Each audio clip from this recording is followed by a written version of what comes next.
Hello, Internet, and welcome to A Drink to the Past Reviews, a random movie that I just saw. Today's beer of the week is Rojo, which I bought in Arizona, and I don't remember if I already had this one on a previous episode or not, but it's still in the fridge, so this is what I'm gonna drink. It's an amber ale from Barrio Brewing, which is somewhere in Arizona. I bought these on my way out of town, even though I'm not in Arizona anymore, so sláinte. Definitely one to check out if you're in the Arizona area. Very tasty. On a scale of 3 to 17, that gets a 13 from me.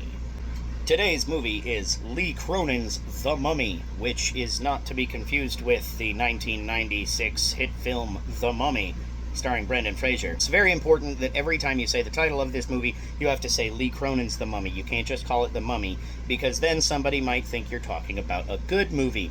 This movie has a almost interesting story that could be an interesting story if it was A, told well, and B, maybe a little more in depth than it actually was, which is funny because there is like a 10-minute segment kind of towards the start of kind of the last act, if you will. The characters are kind of watching a video that explains the whole plot of the movie. It's basically kind of retreading what you've already pieced together through the movie in the way that it has explained the story, but as well as it's expounding upon things in ways that are more long-winded. It reminds me of when I was in high school.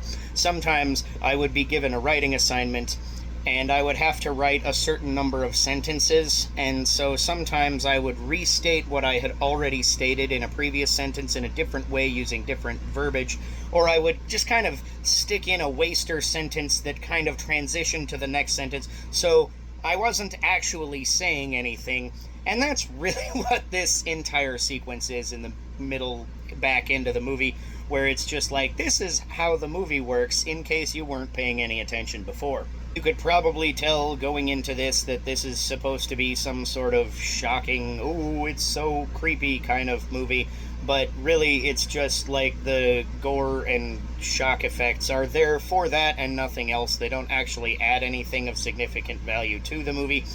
And I feel like most of these scenes were written by like a 14-year-old who was just like, hey, what if I could make a movie, but I could put gross stuff in it? Yeah, that'd be sweet. And that's mostly what it is. It's like, oh yeah, look at that, that's kind of gross. It's a little fucked up. You do realize you can have substance between the fucked up, gross moments, right? Which this movie does not realize that, does not take advantage of that. It just makes fucked up stuff happen and gross stuff happen. Visually, it's very well animated. All of the animation is incredible, but that doesn't actually make it a good movie or a better movie.